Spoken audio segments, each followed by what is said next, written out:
So you're looking to get a nice indoor setup for your plants. I've got you covered.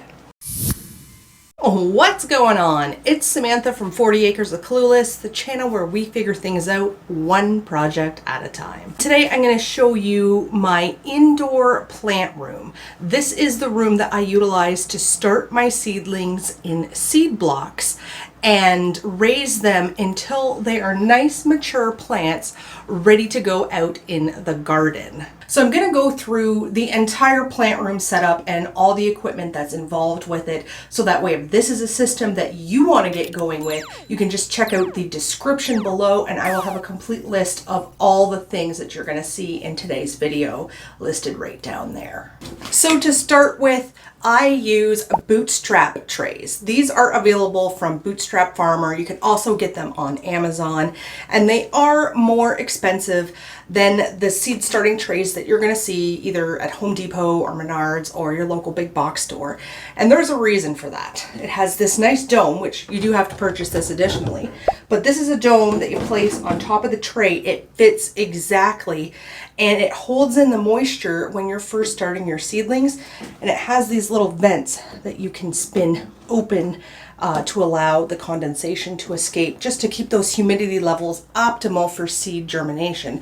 These domes have really helped me to achieve 95% plus germination rates using these domes. Now, the reason that I choose to use the Bootstrap Trays specifically is because they are extremely robust. There are seed starting trays that you can get at your local big box store, but they're going to be a lot flimsier. This is a really sturdy tray, and this is an investment that's going to be able to be used year after year. I'm going to show you the Bootstrap tray and how much more robust it is compared with those flimsy ones that you get at the hardware store.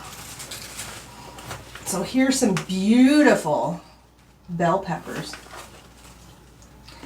And you can see these are in 4-inch seed blocks. They got started in little 2-inch seed blocks, and once they grew out of those 2-inch seed blocks got put directly into these 4-inch seed blocks. And you can see this Bootstrap tray is holding a ton of weight, even with just one hand. These are super robust, and it's going to allow you to carry a lot of plants on them to transport them as you're getting ready to go put them in your garden. Now you can see I've got all these Bootstrap trays set up on these really sturdy steel shelves. And I had to look quite a while before I could find steel shelving that I was satisfied with. Specifically, I wanted to make sure that I could maximize the shelf space that I was going to be utilizing. So this is a 48-inch long shelf that is going to allow you to put 4 Bootstrap trays on it. So using these shelves has really allowed me to maximize the amount of Bootstrap trays that I utilize.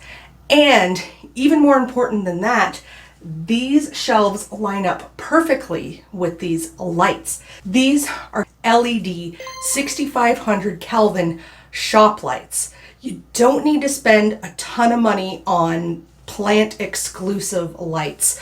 You can really be shooting for anything between about 5,000 and 7,000 Kelvin if you're planning to grow plants to maturity. If you're trying to get fruiting plants, then you need to have some Kelvin that's a little less. So if you're going to keep your plants indoors year round and you want your tomatoes to be able to produce tomatoes and your peppers to be able to produce peppers, then you would need this intensity to grow the plant, and then you would need around 3,500 Kelvins to actually produce fruiting. But for most people trying to start their plants indoors in preparation for them to go outside, anywhere from 5,000 to about 7,000 Kelvin is going to be good. You can see in my plant room, I've got 1, 2, 3 of these 48-inch shelves. And just for a point of reference, the ceiling height in here is 7 feet.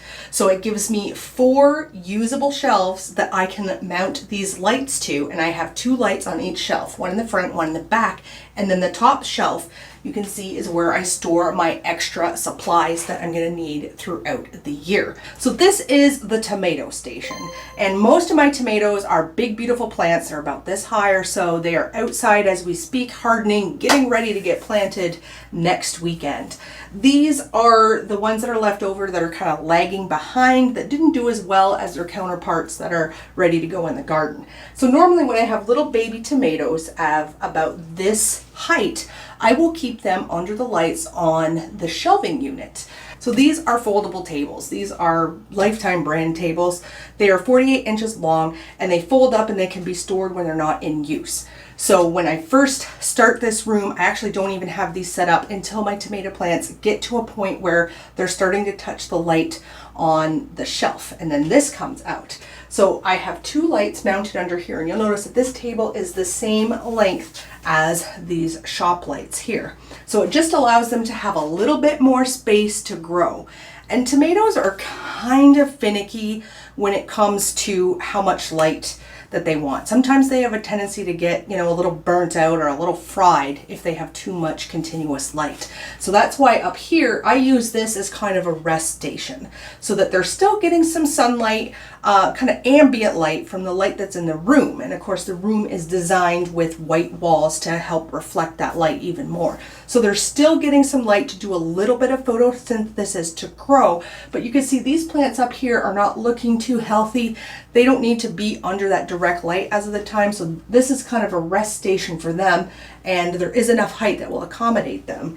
And I also put some of my larger plants that are doing well right here on the floor, and I have lights mounted under here as well, just until they're big enough and strong enough that I feel comfortable hardening them off and getting ready to put them in the garden. Now, if you notice over here, I have a timer, and this timer allows the lights to all turn on simultaneously all at once, and it allows me to dial it down. If I want them to be on for 12 hours, I can just push these little things in, they'll come on for 12 hours, and then they'll automatically shut off. And I have all the lights from all 3 shelves plugged into this extension bar here, which is plugged into this control. So this timer controls everything that is plugged into this power bar right here. So all the lights turn on simultaneously with the use of one single timer. Now, if you have plants that require different amounts of sunlight, then you may want to get 2 timers so that way you can have, let's say, some plants that need 8 hours of sunlight and some plants might need closer to 16 hours of sunlight. You could adjust for different amounts of light for different plants if you want to. In my case, I've got everything running. I've been alternating between about 10 and 12 hours the last few weeks, and that seems to be doing really, really well. And this is super easy to adjust. If you notice that your plants are looking like they're getting a little burnt out and they're getting a little too much light, it's super easy. You can just click these off and reduce the amount of light that they're getting very, very easily. When you have this many plants, it's extremely critical that you stay organized because, as you can tell, a lot of these things look similar. I've got white bell peppers, rainbow bell blend, and then I've got another rainbow bell blend. Looking at them, you can't really tell what they are until they start to produce fruit, and then you can see that there's a pepper on there, but all peppers are green when they first start to produce fruit. And I want to have all the similar species together planted in the same row. So because of that, we've come up with this organization system. So if you take a look here, you'll notice that I have the front of the Bootstrap tray labeled because every once in a while you're going to have to alternate the plants that are in the front and the back. I find the ones in the back just don't do as well because when you water through the tray, they don't get as much water as their counterparts in the front. So about once a week, I take those trays and I just whirl them around. But I want to know what the front of the tray is so that I can label them appropriately. So if you take a look, I've used these horizontal name badge holders and they just have this little clip here. And I just put number 51 here. So this means this is tray 51. I have 51 printed with a label gun right here. I've indicated that this is the front. Now in this case, this entire tray is poblano peppers.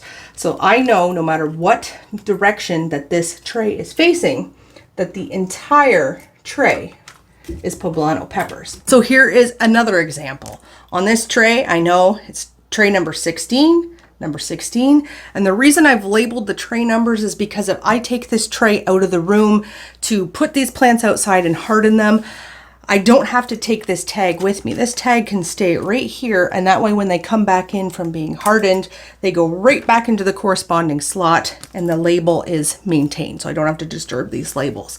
But you'll see I have the number 4. So 4 rows of white Russian kale. So I know that from the front of the tray, the first 1, 2, 3, 4 rows are going to be white Russian kale. And then the back 5 rows are going to be dazzling blue kale. And the reason that's important to know is because, like I said, every once in a while, you have to turn that tray around to make sure that the guys that were in the back get lots of water and lots of nutrients.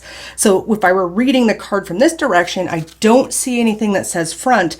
So I know that in the back, which is now had been turned to the front, I've got 5 rows of dazzling blue kale. So it's going to be a lot easier when I go to garden with these things, because when I take these out of here, I can just clip these right to the bootstrap tray, put these bootstrap trays directly on the trailer, and then I know based on the tray number and the orientation of the tray exactly what's on there when I go to ground. The other thing that is super important when it comes to growing plants indoors is ventilation. So I had these fans turned off initially because they're kind of noisy and they kind of wreck the ambiance of the video. But I have 3 little 10-inch fans on the front here, and these kind of point at the ground to make sure that there's a good draft to come under here, because you will have a tendency to get some condensation on the floor underneath these plants.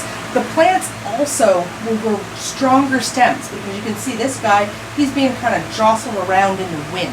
And that is going to simulate the natural air movement that's going to occur outdoors after you put your plants outside and they go to ground. The other thing is that air movement drastically reduces the probability of disease development in your plants. It reduces mold growth. It makes it more difficult for the spores to get started, and you generally have healthier looking leaves. In this corner I have a large fan. I think this might be a 20-inch fan, and this one oscillates, and it is going to be able to capture the air throughout the mid to upper tiers across the entire room. So this fan here is on continuously 24 hours a day.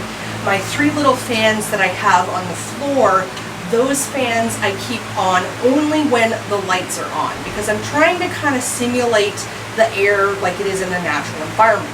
You notice when you go outside, it tends to be kind of breezy and windy during the day when the sun's out, and then as the sun sets and the darkness falls, the air really kind of calms down a little bit.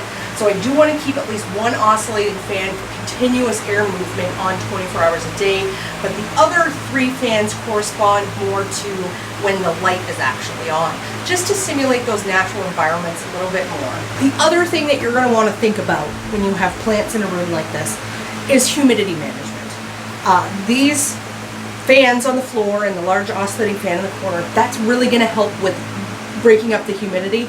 Because when I had them turned off and I was filming in here, I was thinking, whew, the humidity is really building up. But the room that you actually have these plants on is going to be exposed to a lot of moisture. So you're going to want to consider using moisture resistant or mold resistant materials during the construction.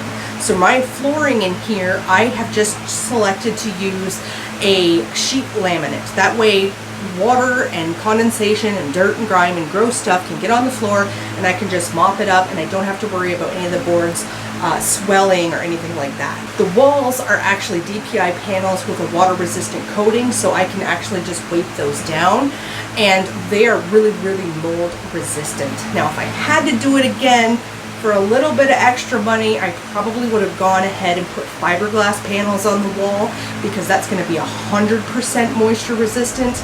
But when I looked at that in the budget, that was about 5 to 6 times the cost of the walls I have on the wall there, and that just wasn't in the budget. So make sure that you don't have carpet on the floor.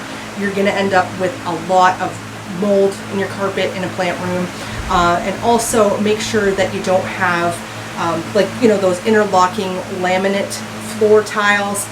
If you have that in your room, chances are the condensation in here is going to build up, and you're going to be pretty mad because those will swell and it's going to ruin your flooring. So those are things to consider. If you've got a basement, you've got just a naked concrete floor, unfinished, that's fine. It's going to absorb a little bit of that moisture, but as long as you've got air movement, it's going to move that moisture and dry it up pretty fast. The other thing you may want to consider in your basement, and I have one running, is a humidifier, because these plants, especially when they get to be a really decent size like this, they're going to give off a lot of humidity. And I use that dehumidifier. I keep it on 24 hours a day. I have it set to 45% humidity so that it takes the excess humidity out of the air. And with the door, I actually leave that open about halfway just to allow some of the humidity to escape and be removed from the air with the dehumidifier. I wouldn't really recommend taking your dehumidifier and putting them in the room with the plants because it's going to take so much moisture out of the air that the plants are going to dry out really rapidly. Using this system, especially with the new organization system I have, and taking advantage of all the vertical space for lighting and making sure I have the optimal ventilation and the humidity domes, the whole bit, the whole system I've utilized this year has really increased how healthy my plants are. This is the healthiest I've ever had plants looking prior to going outside. Next weekend's Memorial Day weekend, and these puppies are going in the ground, and they're big, they're bold, they're beautiful, they're going to be juicy and delicious. I'm super excited. I'm convinced that if you decide to use a system similar to this for your own plants, that you're going to have just as much success as I have. But if you have any questions or there's anything that you don't understand, feel free, just drop a message down below, leave a comment. I respond to every single comment within a pretty decent turnaround time. I will try to help you out as best as I can. And remember, links for all the stuff that you see in this room are in the description below. So if this is something you want to replicate in your own home, just go down there. It's your one-stop shop for everything that you need. Hit the subscribe button before you go, and we'll see you on the next one.